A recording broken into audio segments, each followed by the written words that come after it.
Welcome to Season 3, Episode 6 of Angela Watson's Truth for Teachers. I'm your host, Angela Watson, and I'm here to speak life, encouragement, and truth into the minds and hearts of educators and get you energized for the week ahead. Today, I'm going to share some thoughts on how to make co-planning lessons with other teachers more efficient. You can visit truthforteachers.com to get the transcript, links to recommended resources, and to share your thoughts on the show. So, lesson planning is really something that is just too important and too challenging and too time-consuming for you to try to do all of it on your own. And this is especially true if you're a new teacher or if you are new to the curriculum or you have new standards or assessments. It's wonderful to utilize the experience of other teachers and use time-tested instructional strategies so that you don't have to spend as long planning out your lessons. Many teachers already plan with their grade level or subject area teams, but in many cases, it's not working particularly well. Either the meetings consume just massive amounts of time. I know teachers who spend 5 hours a week co-planning. It's crazy. Or there's personality conflicts, and that keeps the endeavor from really being productive. So let's look at some different ways to efficiently co-plan. It's important to give each group member, each team member, a clearly defined set of responsibilities according to their individual strengths. One way is for each teacher on the team to pick a unit or a part of a unit and create the lesson plans for the team. Another option for elementary teachers is for each person to pick a subject area to plan for. So you can stick with the same subject throughout the quarter or semester or year, or you can switch it up. The idea is for each team member to choose an area where she or he feels particularly knowledgeable and that they have valuable ideas and activities to contribute. And you might want to even have each person be responsible not only for writing the lesson plans, but also for making all the photocopies and gathering materials as well. So that way each of you only has to do those tasks for just one subject or just one unit.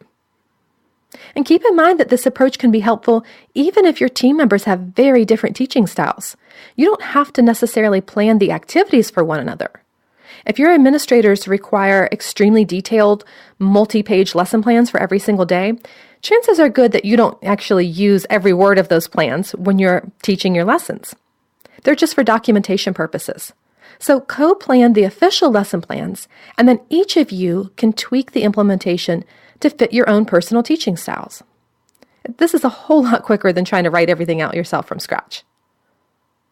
I do not recommend, however, meeting as a team and then creating each lesson together right there in the meeting, unless you are just highly simpatico, you have similar teaching styles, and you have this great rapport. If you have a dream team, go for it. Otherwise, I think the process just will take 3 times as long as it needs to. Instead, you should each plan out the subject or unit you're responsible for, and then bring those completed lesson plans to a team meeting, and you can just kind of tweak them and go over them together. It's also really important to keep these co-planning meetings on track with a planning template and an effective leader. Now, if you want to do the actual planning in the meeting itself, some people like to do that, or they are required to do that.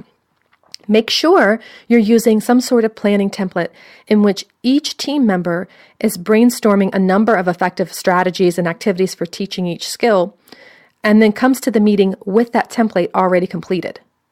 So on your own time, in your classroom, you're looking through your activities, you're looking through your previous lesson plans, you're jotting down the best of the best on this template, and then you come to the meeting prepared. This prevents you from wasting time brainstorming ideas during the meeting. You're just going to simply share out your predetermined activities and choose the ones you want to use. You can, of course, discuss how you might want to adapt them. And, if someone gets a brainstorm during the meeting and realizes, I have this great idea for how we could do this a little bit differently, that's great. But it's going to take up a whole lot less time to do it that way than it is to sit there from scratch and say, okay, how can we teach place value? You never want to start off a meeting like that. You're going to be there all day. Now, your effective leader, you need to really have an effective leader on your team who's running the meeting.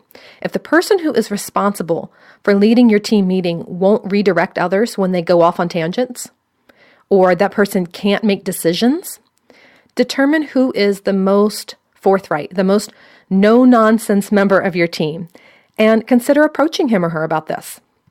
You could say something like, when we're doing our planning meetings, I'm noticing that we keep running out of time. And I know that you are really good at working efficiently and you're really good at managing time. Would you be willing to help us kind of stay on track during these meetings? Or you can volunteer to keep things moving yourself. Just say, I've been thinking about how we can make sure we have enough time to plan for a whole unit and not have to stay late. Do you want me to set a timer for each one of these discussion points?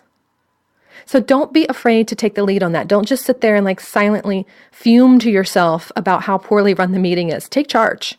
This is your time. This is your life that we're talking about here. Don't let other people hijack your time like that just because they don't know how to be an effective leader.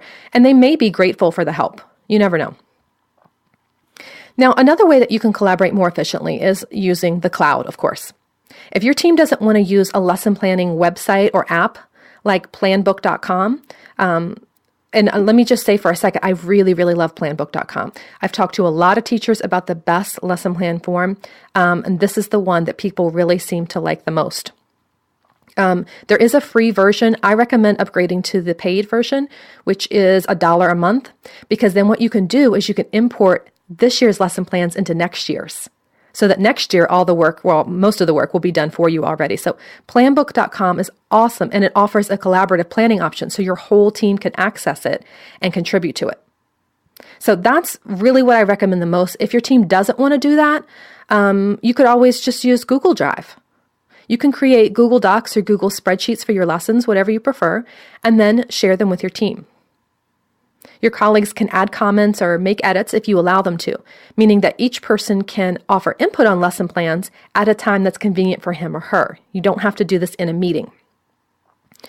With Google Drive, all changes are saved in real time automatically, so you never have to worry about having the updated version, and you can write and edit at the same time as your coworkers if needed. I also like that you can really easily see what each person contributed. When using Google Drive with your team, you can either have one large shared Google Doc or a folder, or you can keep your own individual docs that you share. So if you have separate ones, make sure everyone agrees on a similar format. That way it will be easy to navigate and skim through, and you can just quickly copy and paste the text that one another wrote into your own lesson plans. Do try to share the burden for photocopying and laminating and all the material preparation. If your entire team is required to give specific benchmark assessments or unit tests, worksheets, that sort of thing, devise some sort of system together where each of you takes turns preparing those materials. On my grade level team, we each chose a month to prepare all the required photocopies and tests for the team. Now, that didn't include the worksheets and activities and stuff that we had each planned for our own classrooms. But I'm talking about the district required, the school required things. We all had to give certain tests and certain quizzes and benchmark assessments, those sorts of things. So we each chose a month where we made those required photocopies. And since there were 5 of us, that meant I only had to handle that responsibility twice a year. So the whole system was just managed by our team leader. She sent out the reminders, she followed up as needed, and it was so much more effective than all 5 of us making the same photocopies every single month. That just makes no sense whatsoever. So that was a really big time saver for us. So as you're listening to this, you're probably thinking about someone on your team that you know is not going to pull their weight or is going to provide lesson outlines that you would never dream of using in your classroom. I encourage you to make the best of whatever your co-planners offer and just consider their lessons a framework. Any energy that you spend being resentful about coworkers not pulling their weight is just completely wasted. Try to be specific as possible about what you need from your coworker. Compliment him or her on a job well done. That way you're reinforcing the type of performance that's helpful to you. And speak up for yourself if you're being taken advantage of. Beyond that, though, just remind yourself you can only control your own actions. Don't allow your energy to be drained by a less than helpful colleague. They're everywhere. They exist. Fact of life. Don't waste your energy even thinking about it. And more importantly, don't resist the idea of co-planning just because you have a different teaching style than your colleagues. Stay focused on what you can use from them. There are very few times when it would be easier to create something from scratch yourself than to adapt what someone else has already done, especially in regard to formal lesson plan documentation that's required by administrators. Think of your colleagues' plans as a framework for your own. Accept the lesson plans your team members provide and just leave out the stuff that you don't want to implement and insert your own ideas instead. If certain team members are much stronger than others at lesson planning, then try to divide the responsibilities another way. This is especially useful for larger teams. There is no reason for 6, 7, or more people to all spend time writing lesson plans that they then have to sit down and agree on. So have half the team be responsible for planning the lessons, and the other half be responsible for preparing the materials or doing other tasks. Get creative with this. I once volunteered to run test copies through the Scantron for a colleague in exchange for her taking over my dismissal duty in the afternoons. And we were both convinced that we had gotten the better deal. If you're great at lesson planning, ask your colleagues to take over something you don't enjoy. If you don't feel confident with your planning abilities right now, offer to trade this task for something that a colleague would appreciate help with. Keep in mind, too, that you can create your own separate co-planning strategies apart from your grade level team. You don't have to only collaborate with those teachers that teach your same subject area or grade level. Many teachers love the idea of co-planning, but they either can't get their colleagues on board or they don't trust them enough to follow through and provide effective resources. However, if you have only one teacher that you feel you can co-plan with, you've effectively cut your planning burden in half, just with one person. Team up with that one person for everything, from gathering supplies to researching ideas online. Co-planning with just 1 or 2 colleagues that you respect is also an effective strategy when you officially co-plan with the whole team, but you end up finding your own activities anyway. So partner up with a colleague whose teaching style is similar to yours and split the work of tweaking those official lesson plans. Meet with your team, do everything the way you normally do, and then just get together with this one other person and say, okay, how can we adapt these? How can we make this work for the way that we like to teach? You can also look for someone outside your school to team up with. Is there another teacher in your district or your state that you can co-plan with? I used to plan sometimes with a good friend who taught elsewhere in my district, and we learned a lot from hearing about how teachers at each other's schools addressed every learning standard. Even if you don't currently know another great local teacher in your grade or subject area, you can seek them out online.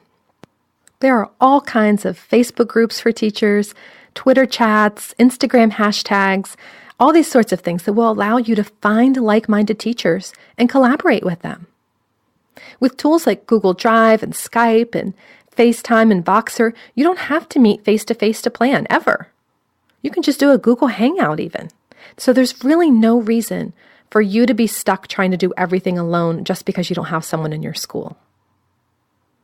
I'm going to leave you with a motivational quote for the week ahead that I like to call the takeaway truth. And here's your takeaway truth for this week.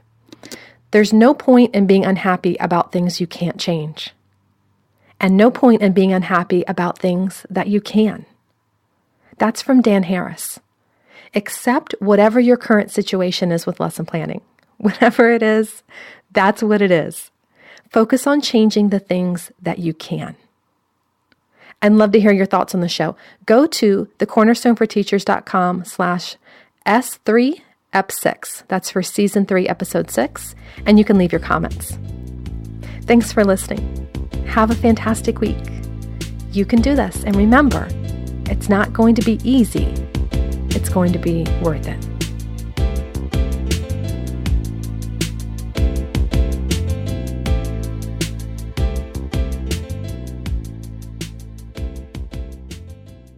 Truth for Teachers is a proud member of the Education Podcast Network. Podcasts for educators, podcasts by educators. For more great podcast recommendations, go to edupodcastnetwork.com. That's edupodcastnetwork.com.